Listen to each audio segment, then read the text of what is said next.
الذين إن مكناهم في الأرض أقاموا الصلاة وآتوا الزكاة وأمروا بالمعروف ونهوا عن المنكر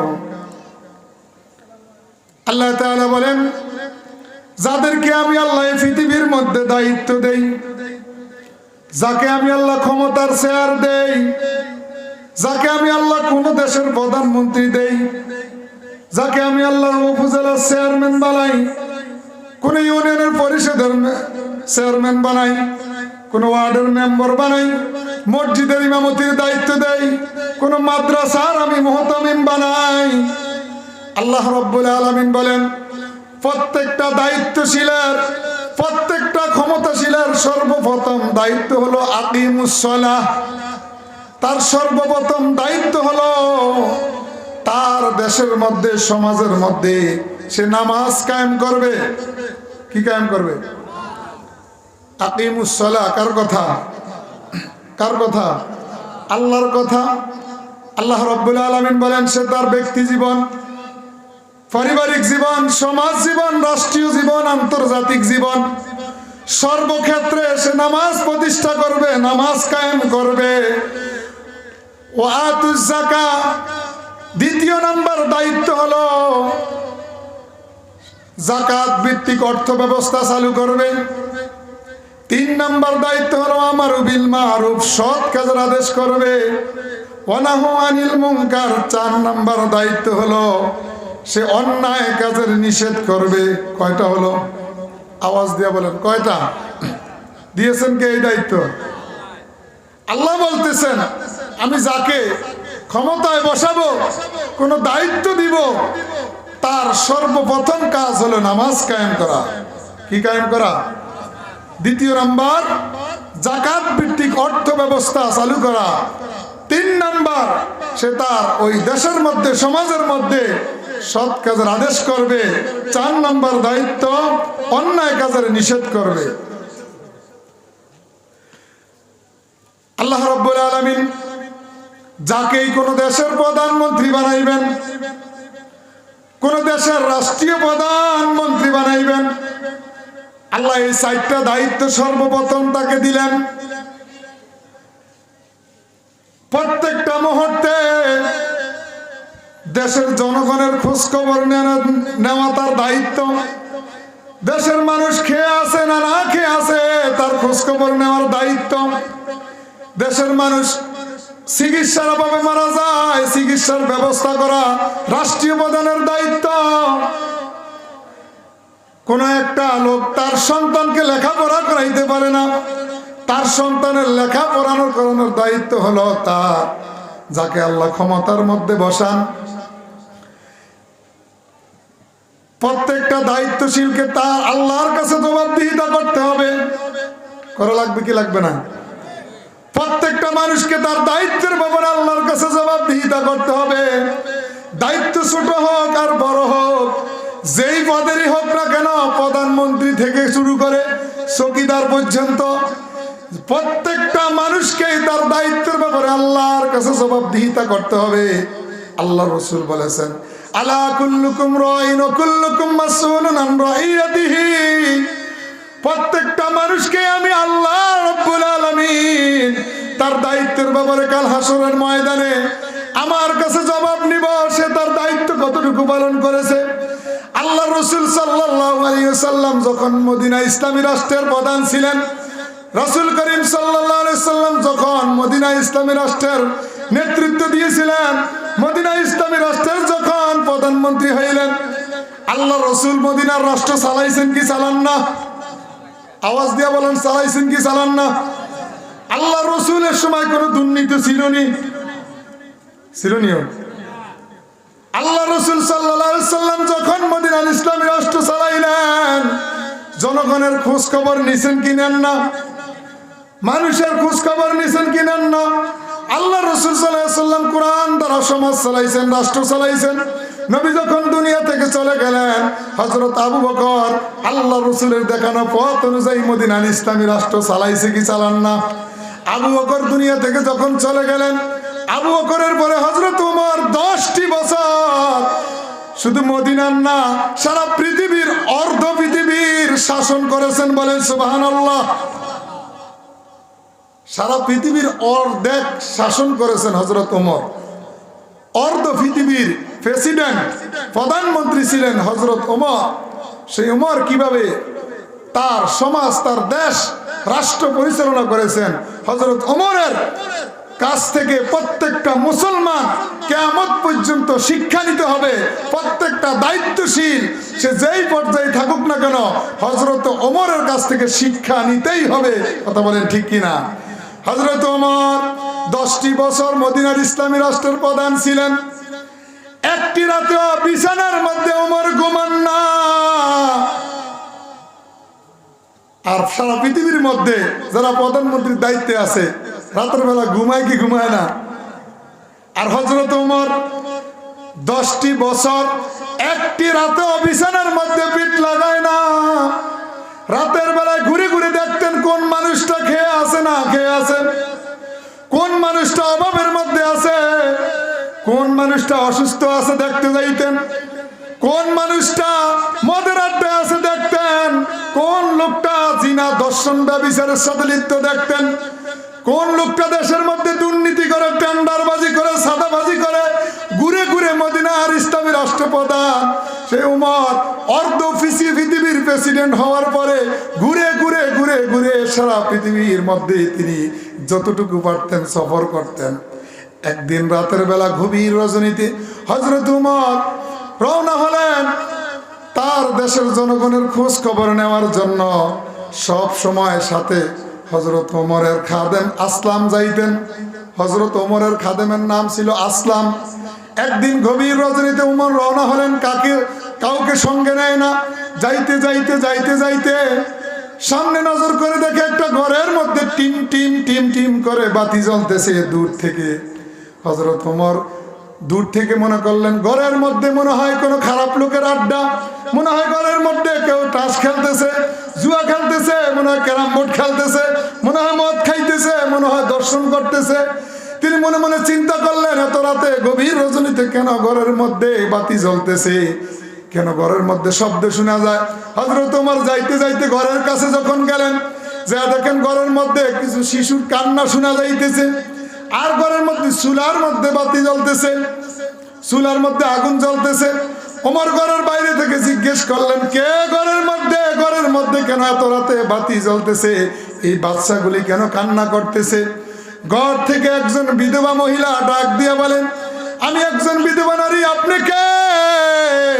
হযরত ওমর নিজের পরিচয় দেন না, বলে আমি একজন মুসাফির। বলে কি চান?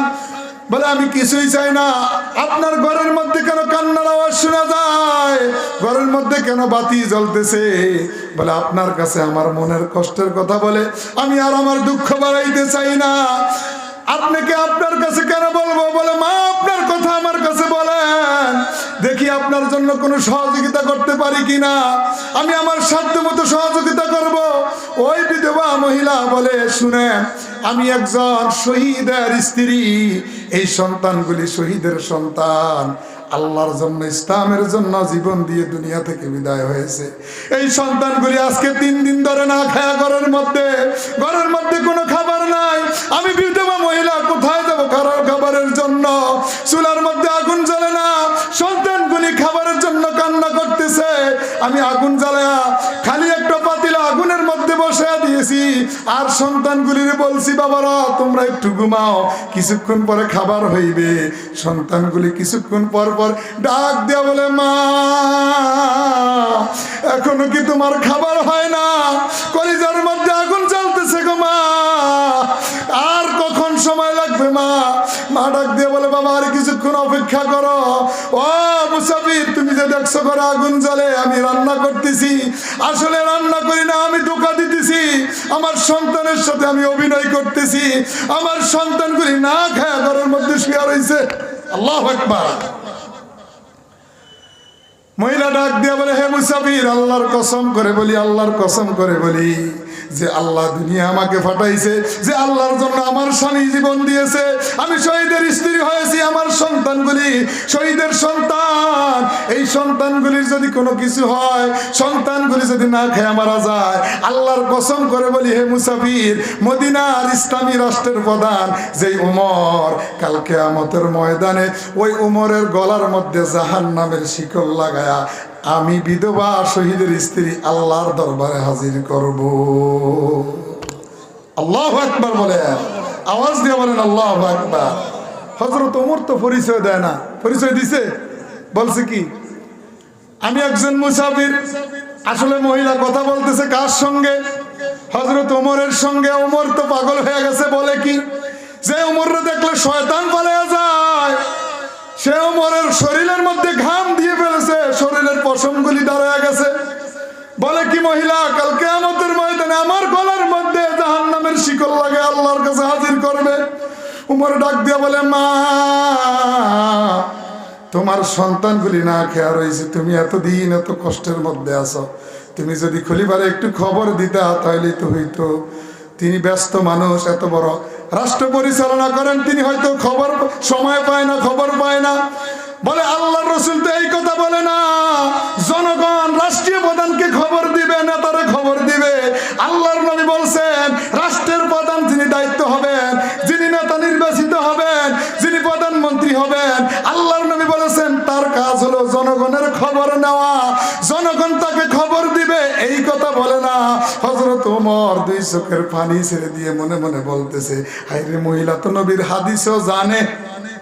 ওমর একটা দৌড় দিলেন, মদিনার দিকে যাইতে যাইতে যাইতে বাইতুল মালের কাছে চলে গেলেন। ডাক দিয়ে বলে, আসলাম তোমরা কে কোথায় আছো? বাইতুল মালের চাবি দাও তাড়াতাড়ি।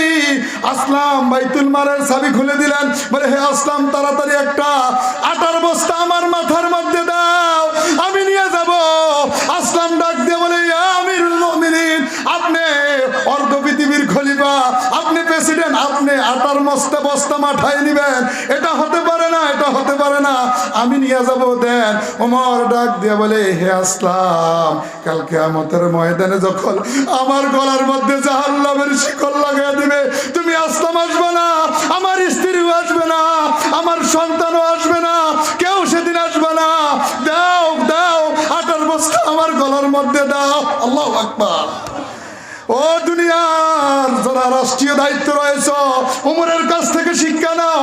যারা সরকারি প্রধান, যারা চেয়ারম্যানের মধ্যে দায়িত্বশীল রয়েছেন, যারা মেম্বারের দায়িত্বশীল, মেম্বারের দায়িত্ব পালন করতেছেন, যেই কোনো পর্যায়ে আপনি দায়িত্বশীল রয়েছেন, ওমরের কাছ থেকে শিক্ষা নেওয়ার দরকার আছে না নাই? আওয়াজ দিয়ে বলেন, আছে না নাই? সেই ওমর ডাক দিয়ে বলতেছে, আসলাম দাও আটার বস্তা, আমি নিয়ে যাইব। ওমর আটার বস্তা নিয়ে রওনা হলেন। যাইতে যাইতে আমার আর আসলামকে বললেন, আসলাম তুমি কিছু রুটি আর কিছু গোশত নিয়ে আসো, আসলাম তুমি তাড়াতাড়ি আসো। হযরত ওমর আটার বস্তা নিয়ে রওনা হলেন।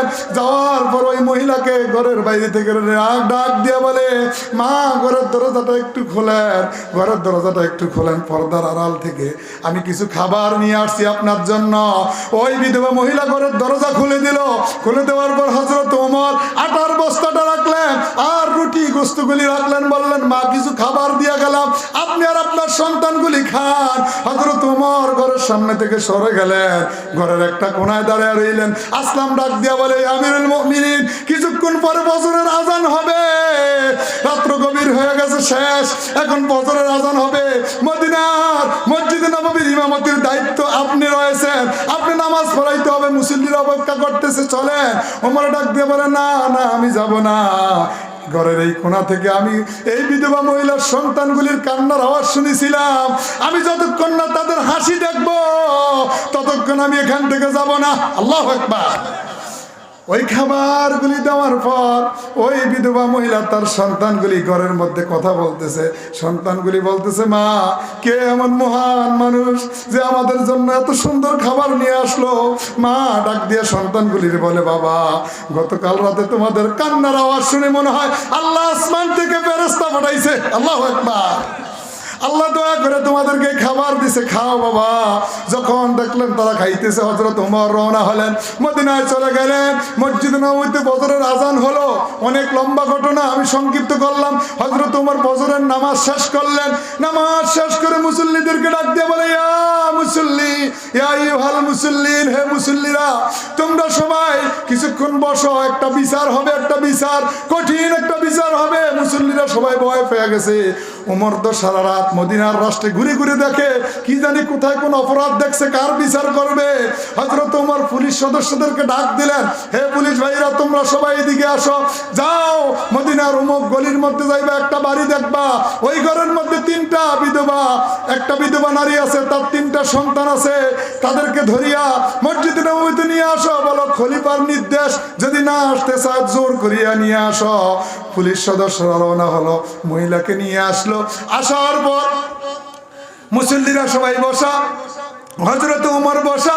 হযরত ওমর ডাক দিয়ে বলে, মুসল্লিরা তোমরা সবাই মহিলাকে তো জায়গা করে দাও। মহিলা মসজিদ নববীতে ঢুকে নজর করে দেখে, গতকালকে রাত্রে যেই লোকটা মুসাফির পরিচয় দিছে, হায় রে, আজকে এই মসজিদ নববীতে যে খলিফার দায়িত্বে আছে তিনি তো সেই ওমরে না, দেখা যায় আজকে বিচার তো কঠিন হবে। কি জন্য না জানি খবর দিছে, মনে হয় আমি যে ওই মুসাফির লোকের কাছে বলছিলাম ওমরের গলার মধ্যে জাহান্নামের শিকল লাগিয়ে দিব, ওই মুসাফির লোকটাই মনে হয় ওমরের কাছে খবর দিছে। মহিলায় বড় আতঙ্কিত হয়ে গেছে। আল্লাহু আকবার। কিছুক্ষণ পর হযরত ওমর ডাক দিয়ে বলে, মা আপনি ভয় পাইবেন না। হযরত ওমর নিজের মাথার পাগড়িটা খুললেন, খুলে নিজের মাথার পাগড়িটা গলার মধ্যে একটা মাথা ফেঁচাইলেন, আরেকটা মাথা মহিলার দিকে এইভাবে মহিলার দিকে মারলেন, বললেন, মা এই যে আমার গলার মধ্যে আমার পাগড়িটা পেঁচাইছি, আপনি মদিনার অলিতে গলিতে আমার মদিনার অলিতে গলিতে আপনি আমাকে ঘুরান। আপনি একজন শহীদের স্ত্রী, আপনার সন্তানগুলির কোনো খোঁজ খবর নিতে পারি না, আমি কিয়ামতের ময়দানে কি জবাব দিব? আপনি আমার বিচার করেন, তারপরে জাহান্নামের শিকল আমার গলার মধ্যে লাগাই দিয়েন না। আল্লাহু আকবার। হযরত ওমর ডাক দিয়া বলে, মা আমার বিচার করেন। মহিলা ডাক দিয়া বলে, এই জন্যই তো আল্লাহ রাসূল বলেছে আমার গোটা উম্মতের জন্য ওমর হলো রহমত। আল্লাহু আকবার। হযরত ওমর দাঁড়ায় গেলেন, হে আমার মুসল্লি ভাইরা, তোমরা যারা এখানে উপস্থিত আছো, আমি আর এই প্রেসিডেন্টের দায়িত্ব চাই না, আমি আর প্রধানমন্ত্রিত্ব চাই না, আমি আর এই দায়িত্ব চাই না, আমি প্রধানমন্ত্রিত্ব ছেড়ে দিব। আমি একটা বিধবা নারীর খবর নিতে পারি না, তিনটা সন্তান, একজন শহীদের স্ত্রী, তাদেরকে খাবার দিতে পারি না, আমি একজন অযোগ্য লোক, আমি এই চেয়ারে আর থাকতে চাই না। আমি থাকতে এই লোকগুলি না খেয়ে মারা যাইতেছে, আমি এমন নেতৃত্ব চাই না, তোমরা অন্য কাউকে দায়িত্ব দাও। আল্লাহু আকবার। ওই উপস্থিত মুসল্লিদের মধ্যে থেকে একজন দাঁড়ায় গেলেন, দাঁড়ায় ডাক দিয়া বলে, এই যে দেখছেন তলোয়ার, এই তলোয়ার দিয়া আপনার কল্লা দ্বিখণ্ডিত করে ফেলবো। যতদিন আপনি দেখবো কোরআন সুন্নাহর বাইরে দেশ চালাইতেছেন, সমাজ চালাইতেছেন, আল্লাহর কসম করে বলি, ততদিন পর্যন্ত আপনি এই অর্ধ পৃথিবীর শাসক খলিফা আমিরুল মুমিনিন, আপনি কোরআন সুন্নাহ মোতাবেক দেশ চালাইবেন, সমাজ চালাইবেন, ততদিন আমরা আপনার পাশে থাকবো। যখন দেখবো আপনি কোরআন সুন্নাহর বাইরে চলে গেছেন, আল্লাহ রাসূলের আদর্শের বাইরে চলে গেছেন, ততক্ষণ আমরা একটা মুহূর্ত আপনাকে আর ক্ষমতা রাখবো না। আপনি এখনো কোরআন সুন্নাহর মধ্যে আছেন, আপনি আমাদের নেতা। সুবহানাল্লাহ। হযরত ওমর ডাক দিয়ে বলে, তোমরা যদি এইভাবে আমাকে সাহায্য করো তাহলে আমি ক্ষমতায় থাকতে রাজি আছি। বলেন সুবহানাল্লাহ।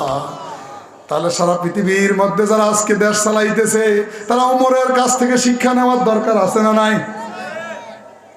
প্রধানমন্ত্রীর সামনে বলতেছে, হে ওমর, যদি তুমি কোরআন সুন্নাহর বাহিরে যদি দেশ চালাও, সমাজ চালাও, তাহলে তোমাকে একটা মুহূর্ত দুনিয়া রাখবো না, এই তরবারি দিয়ে তোমার কল্লা দ্বিখণ্ডিত করে ফেলবো। বলেন সুবহানাল্লাহ। আর ওমর কি বললেন? কি বললেন? বললেন, তোমরা যদি এইভাবে আমার সহযোগিতা করো তাহলে আমি তোমাদের সাথেই আছি, আমি দায়িত্বের মধ্যে থাকবো। আর যদি তোমরা এমন ভাবে না বলো তাহলে আমি এমন নেতৃত্ব চাই না, এমন প্রধানমন্ত্রিত্ব চাই না। বলেন সুবহানাল্লাহ। আজকে যদি সারা পৃথিবীর মধ্যে যারা নেতা আছে তাদের সামনে এইভাবে যদি বলে, আর তাদের সামনে তো দূরের কথা, কোনো কর্মীর সামনে বললে তো 14 গোষ্ঠীরে কেন করবো? কথা বলেন ঠিক কিনা? 14 গোষ্ঠীর নামে মামলা দিব। কথা বলেন ঠিক কিনা? আপনাদের কথা বোঝা যায় মনে আমি মনে মিথ্যা কথা বলতেছি। কোন নেতার বিরুদ্ধে যদি কোনো কর্মীও বলে তাহলে তো তারা দুনিয়া ছাড়া করবো, ঠিক কিনা?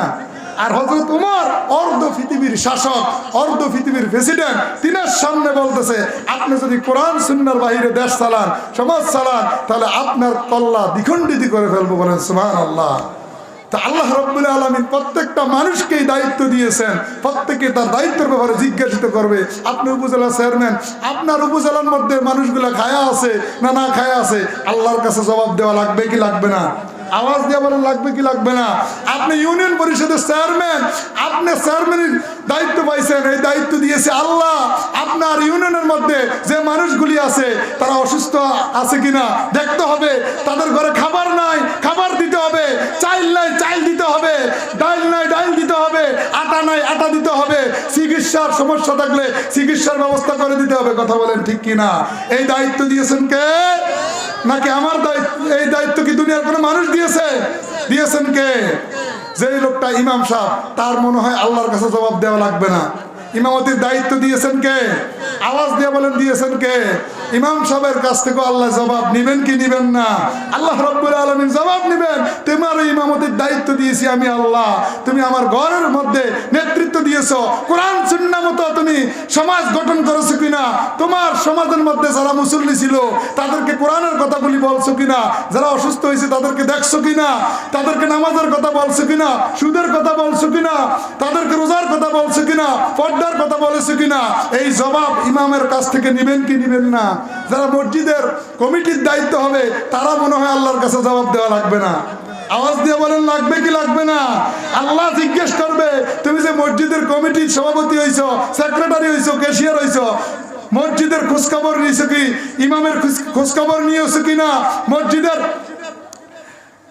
কখন কি প্রয়োজন তুমি তা দিয়েছো কিনা, মসজিদ মহল্লার মুসল্লিদের খোঁজ খবর নিয়েছো কিনা, আল্লাহর কাছে জবাব দেওয়া লাগবে কি লাগবে না? যেই লোকটা মাদ্রাসার মুহতামিম, সে মাদ্রাসা ঠিক মতো পরিচালনা করেছে কিনা আল্লাহর কাছে জবাব দিতে হবে। যেই লোকটা মাদ্রাসা শিক্ষক, তার ক্লাস সে সঠিকভাবে করেছে কিনা, তার দায়িত্ব যথাযথভাবে পালন করেছে কিনা, 9টা বাজে ক্লাস, সে কি 9:10 আসছে, 10 মিনিট পরে আইছে না 20 মিনিট পরে আইছে, এই 10 মিনিটের হিসাব মনে আল্লাহর কাছে নাই। আওয়াজ দিয়ে বলেন আছে না নাই? মোবাইলে ক্লাসের মধ্যে বইসা যদি আল্লাহর মোবাইলে কথা বলে তাহলে আল্লাহ মনে হয় দেখে না, দেখে কি দেখে না? আবার ছুটি হওয়ার কথা 4টা, আধা ঘন্টা আগে ছুটি দিয়ে দিছে, আল্লাহর কাছে জবাব দেওয়া লাগবে কি লাগবে না?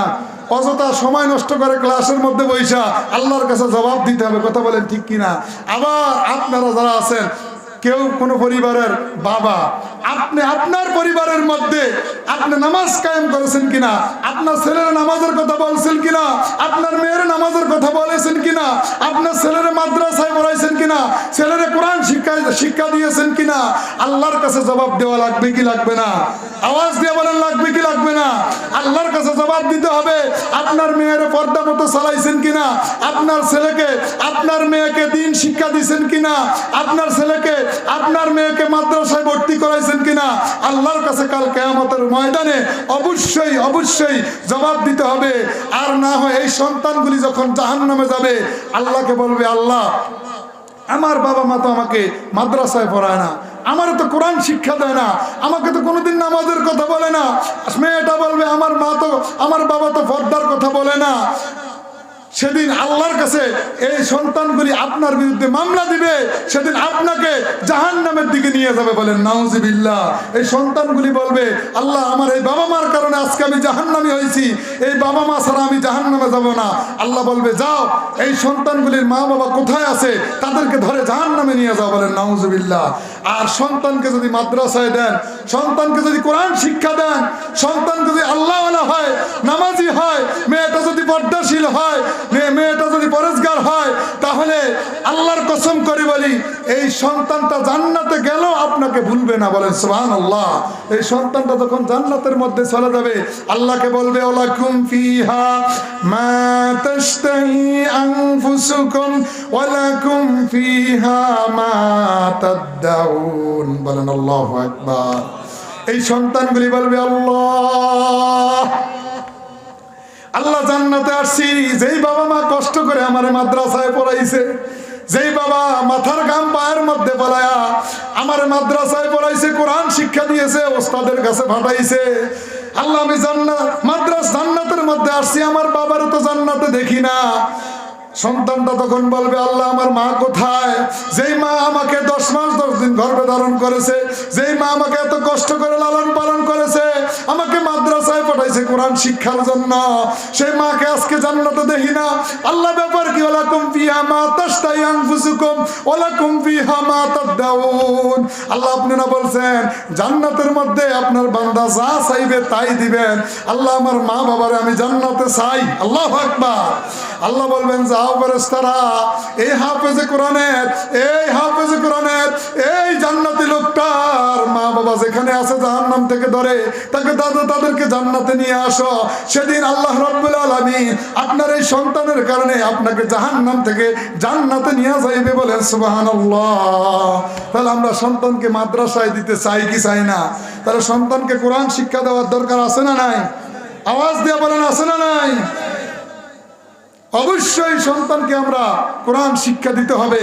আপনি তাকে কোরআন শিক্ষা দেওয়ার পর, ধর্মীয় শিক্ষা দেওয়ার পর, এরপর আপনি তাকে যেই কোনো জায়গায় ভর্তি করান, ডাক্তার হোক, ইঞ্জিনিয়ার হোক, বিদেশ পাঠান, ব্যবসায়িক বানান, কোনো আপত্তি নেই। তার মধ্যে যদি কোরআনের নূর থাকে তাহলে কোনোদিন এই সন্তান মা বাবার মনে কষ্ট দিতে পারে? আওয়াজ দিয়ে বলেন, এই সন্তান কি মা বাবার মনে কষ্ট দিবে? এই সন্তান কোনোদিন মা বাবাকে বৃদ্ধাশ্রমে পাঠাইবে না, ঘর থেকে লাথি মেরে বাহির করে দিবে না। কথা বলেন ঠিক কি না? তাহলে আমরা সন্তানদেরকে মাদ্রাসায় দিতে চাই কি চাই না? আওয়াজ দিয়ে বলেন চাই কি চাই না? 2 হাত তুলে রাখেন। আমরা আমাদের সন্তানদেরকে মাদ্রাসায় কোরআন শিক্ষা দিব। রাজি আছেন তো? আল্লাহ কবুল করুক। বলেন আমিন। একটু দুরূদ শরীফ পড়ি। আল্লাহুম্মা সাল্লি আলা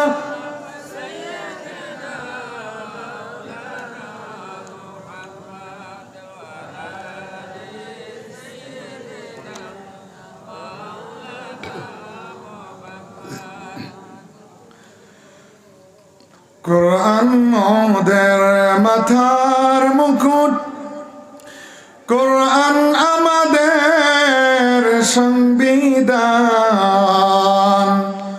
কোরআনের আইন না মানিলে যাইতে হবে জাহান্নাম। আল্লাহুম্মা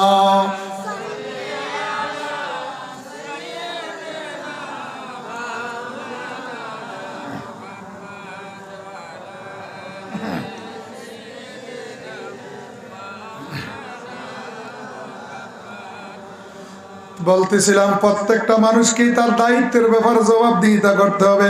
আপনি কোনো ফ্যামিলির মধ্যে, কোনো পরিবারের মধ্যে বাবা, আপনার সন্তানকে আপনি মাদ্রাসায় দিয়েছেন কিনা, নামাজের কথা বলেছেন কিনা, আপনার মেয়েটাকে আপনি নামাজের কথা বলেছেন কিনা, পর্দার কথা বলেছেন কিনা, তাদেরকে দিন শিক্ষা দিয়েছেন কিনা, আল্লাহর কাছে জবাব দেওয়া লাগবে কি লাগবে না? আবার আপনি কোনো একটা ঘরের মধ্যে, আপনি কোনো একটা নারীর স্বামী, আল্লাহর কাছে জবাব দিতে হবে। আপনার স্ত্রীরা আপনি পর্দার কথা বলেছেন কিনা, পর্দা মতো চালাইছেন কিনা, আপনার স্ত্রীরে কোরআন পড়ার জন্য বলেছেন কিনা, নামাজের কথা বলেছেন কিনা। আপনি হাজী সাহেব, আপনার মুখে দাঁড়িয়ে আছে, আপনার মাথার মধ্যে টুপি আছে, কিন্তু আপনার স্ত্রী ঠোঁট পালিশ লাগায় হাজীগঞ্জে বাজারে ঘুরে, এমন লোক আছে না নাই? মেয়েটা হাজীগঞ্জে বাজারে বোরকা ছাড়া ঘুরে আছে না নাই? আওয়াজ দিয়ে বলেন আছে না নাই? আল্লাহর কাছে জবাব দেওয়া লাগবে কি লাগবে না? আপনি স্বামী, আল্লাহ আপনার কাছ থেকে জবাব নিবে। স্ত্রীর হক আদায় করেছেন কিনা, স্ত্রীর নামাজের কথা বলছেন কিনা, স্ত্রীর পর্দার কথা বলেছেন কিনা, স্ত্রীর হক আদায় করেছেন কিনা, মহারণা দিয়েছেন কি দেন না। আল্লাহর কাছে কাল কিয়ামতের ময়দানে অবশ্যই অবশ্যই জবাব দিতে হবে। আবার প্রত্যেকটা স্ত্রীকে আল্লাহর কাছে জবাব দিতে হবে তার স্বামীর আনুগত্য করেছে কিনা, স্বামীকে সন্তুষ্ট রেখেছে কিনা, স্বামীর কথা মতো বলছি কিনা, স্বামীর নামাজের কথা বলছি কিনা, স্বামীর রোজার কথা বলছি কিনা, স্বামীর মুখে দাঁড়িয়ে রাখার কথা বলছি কিনা। আল্লাহর কাছে ওই স্ত্রীর, আল্লাহ রাব্বুল আলামিনের কাছে ওই স্ত্রীর জবাব দেওয়া লাগবে কি লাগবে না? আওয়াজ দিয়ে বলেন লাগবে কি লাগবে না? অনেক স্ত্রী আছে স্বামীর সামনে এমন ভাবে আসে যেন মনে হয় দেখা যায় একটা কাজের বুয়া, অথচ নবীর সুন্নত হলো প্রত্যেকটা স্ত্রী তার স্বামীর সামনে সর্ব অবস্থায় এমন ভাবে থাকবে যেন তার স্বামী তাকে দেখে খুশি হয়। বলেন সুবহানাল্লাহ। সুন্দর জামা কাপড় পরিধান করে একটা স্ত্রী তার স্বামীর সামনে যাবে, স্বামী যদি খুশি হয় আল্লাহর আরশে আজিম খুশি। কথা বলেন ঠিক কিনা? স্ত্রী যদি স্বামীর সামনে বেগা সাগা হয়ে থাকে তাহলে স্বামীর নজর আরেকদিনের দিকে অন্যদিকে যাওয়ার সম্ভাবনা আছে না নাই? কথা বলেন ঠিক কি না? আর স্ত্রী যদি সুগন্ধি লাগায়া স্বামীর সামনে যায় কোনো গুনাহ নাই, আছে নেকি? বলেন সুবহানাল্লাহ। তাহলে একজন স্ত্রী সর্ব অবস্থা তার স্বামীকে সন্তুষ্টি রাখতে হবে। এমনকি স্ত্রী রান্না করতেছে, আল্লাহ রাসূল বলেছেন এই সময় যদি তার স্বামী তাকে ডাক দেয় তাহলে তার রান্না বন্ধ করে দিয়ে হলো তার স্বামীর কাছে যাইতে হবে। বলেন সুবহানাল্লাহ। আজকাল কি এমন স্ত্রী সমাজের মধ্যে আছে? নাই। মা বোনরা যারা আলোচনা শুনতেছেন, অবশ্যই কাল কিয়ামতের ময়দানে আল্লাহর কাছে জবাব দিতে হবে আপনার স্বামীর আনুগত্য করেছেন কিনা, স্বামীর হুকুম মান্য করেছেন কিনা, স্বামীকে আপনি নামাজের কথা বলছেন কিনা, রোজার কথা বলছেন কিনা, স্বামীর মুখে দাড়ি আছে কিনা। আপনার স্বামী দাড়ি রাখছে, আপনি বলছেন দাড়ি রাখলে ঘরের কাছে আইও না। এমন মহিলা সমাজের মধ্যে আছে না নাই? তাহলে তার কাছ থেকে আল্লাহ জবাব নিবে কি নিবেন না? আওয়াজ দিয়ে বলে নিবেন কি নিবেন না? প্রত্যেকটা মানুষকেই তার কিয়ামতের ময়দানে আলা কুল্লুকুম রাঈন ওয়া কুল্লুকুম মাসউলুন আন রাইয়াতিহি, আল্লাহ রাসূল বলেছেন তার দায়িত্বের ব্যাপারে আল্লাহ অবশ্যই জবাব নিবে। বলেন সুবহানাল্লাহ। একটা মুসলমান, আমরা একজন কি মুসলমান হিসেবেও আমাদের দায়িত্ব আছে না নাই? এক মুসলমান ভাইয়ের প্রতি আরেক মুসলমান ভাইয়ের জীবিত থাকা অবস্থায়ও দায়িত্ব আছে, মৃত্যুবরণ করার পরেও দায়িত্ব আছে না নাই? সহিহ সুনানে তিরমিজির হাদিস হযরত আবু হুরায়রা রাদিয়াল্লাহু থেকে বর্ণিত, একজন মুসলমান আরেকজন মুসলমান ভাইয়ের উপর,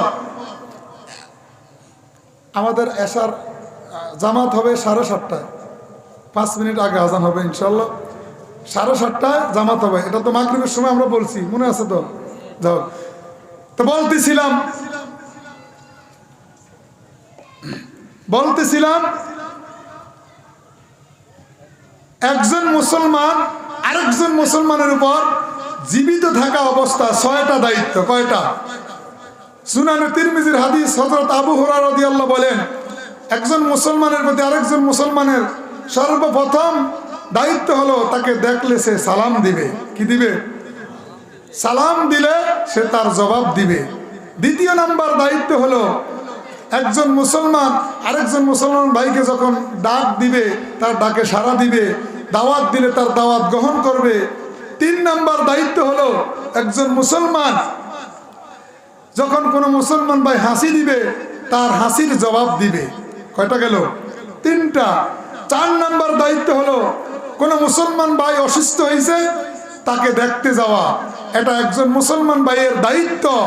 একজন মুসলমান যখন অসুস্থ হবে আপনি যদি দেখতে যান, সকালবেলা দেখতে গেলে আল্লাহ রাসূল সাল্লাল্লাহু আলাইহি ওয়াসাল্লাম বলেছেন কোন লোক যদি কোনো অসুস্থ ব্যক্তিকে সকালবেলা দেখতে যায় তাহলে সন্ধ্যা পর্যন্ত তার জন্য 70,000 ফেরেশতা আল্লাহর কাছে দোয়া করবে। বলেন সুবহানাল্লাহ।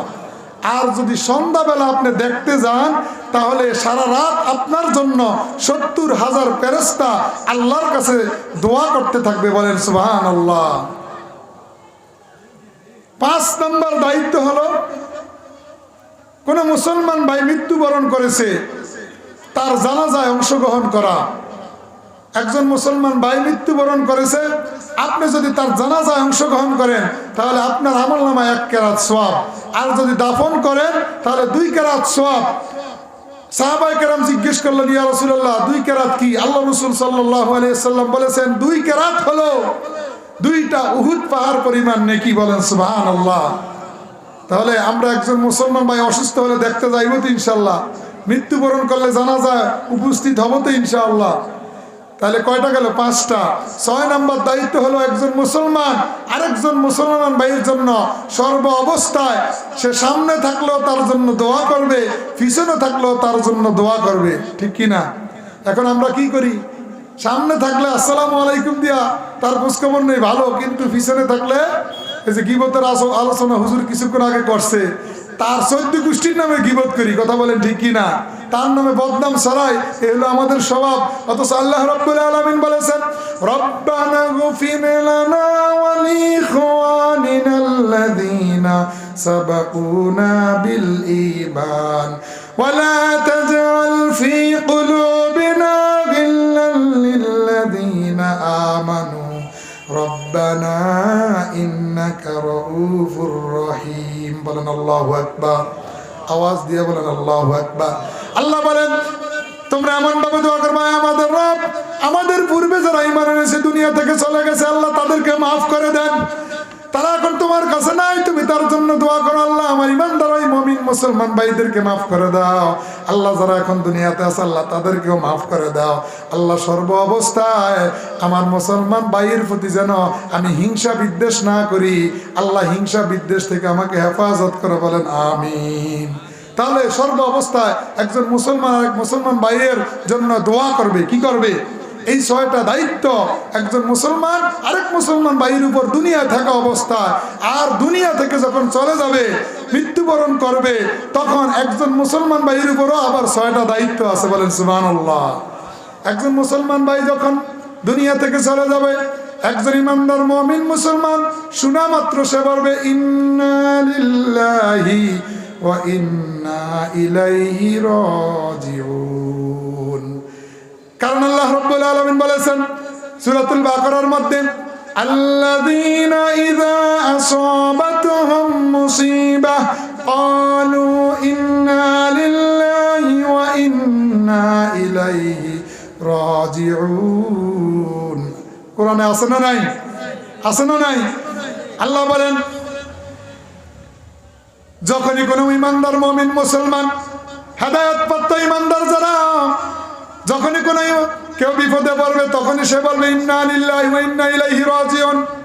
একজন মুসলমানের জন্য তার নিকট আত্মীয় স্বজন দুনিয়া থেকে চলে যাওয়া এটার চাইতে বড় বিপদ আর কিছু হতে পারে না, ঠিক কি না?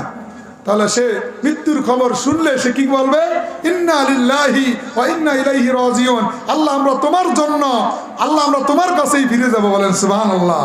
দ্বিতীয় নাম্বার দায়িত্ব হলো একজন মুসলমান যখন মৃত্যুবরণ করবে আর অপর মুসলমানের দায়িত্ব হলো সে তার জন্য কাফনের কাপড় ব্যবস্থা করবে, তার গোসলের ব্যবস্থা করবে, তার কবরের ব্যবস্থা করবে, তার জানাজার ব্যবস্থা করবে, তার দাফনের ব্যবস্থা করবে, ঠিক কি না? 3 নাম্বার দায়িত্ব হলো একজন মুসলমান ভাই মৃত্যুবরণ করলে তার ঋণ থাকলে ঋণ পরিশোধ করে দিবে, তার ঋণ থাকলে ঋণ পরিশোধ করে দিবে। একটা লোক মারা গেছে, তার জায়গা সম্পদ যদি থাকে ওই সম্পদগুলি বিক্রি করে হলেও তার ঋণ পরিশোধ করতে হবে।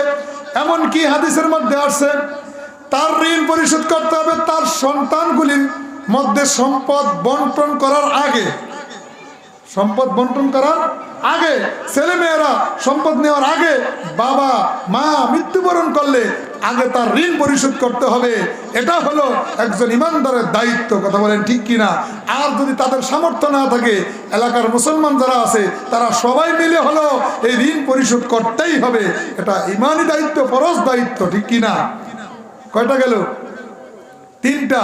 4 নাম্বার দায়িত্ব হলো একজন মুসলমান মৃত্যুবরণ করলে 4 নাম্বার দায়িত্ব হলো অপর মুসলমান ভাই তার ওসিয়ত পূরণ করবে। কি করবে? ওসিয়তের ক্ষেত্রে একই কথা, তার জায়গা সম্পদ যা আছে সেগুলি থেকে বাবা মা যে ওসিয়ত করেছে সেগুলি পূরণ করতে হবে। জায়গা বিক্রি করা হলো ওসিয়ত পূরণ করতে হবে। অনেক মানুষ দুনিয়া থাকতে ওসিয়ত করা যায়, আমি মাদ্রাসায় জায়গা দিব, মসজিদে জায়গা দিব, মাদ্রাসায় টাকা দিব, মাদ্রাসায় মসজিদের মধ্যে সিমেন্ট দিব, এই ধরনের ওসিয়ত করে অমুক জায়গায় 10,000 টাকা দিব। কিন্তু সন্তানরা তার বাবা মা মৃত্যুবরণ করার পরে এই ওসিয়ত পূরণ করে না। আছে না নাই? অবশ্যই এই ওসিয়ত পূরণ করতেই হবে। কথা বলেন ঠিক কিনা? তাহলে কয়টা গেল? 4টা। 5 নাম্বার দায়িত্ব হলো একজন মুসলমান ভাই আরেক মুসলমান ভাইয়ের জন্য দোয়া করবে মৃত্যুবরণ করার পর। কি করবে? দোয়া করবে, তার জন্য দোয়া করবে, আল্লাহ আমার মুসলমান ভাই মৃত্যুবরণ করেছে, আল্লাহ তুমি তাকে মাফ করে দাও। বলেন আমিন।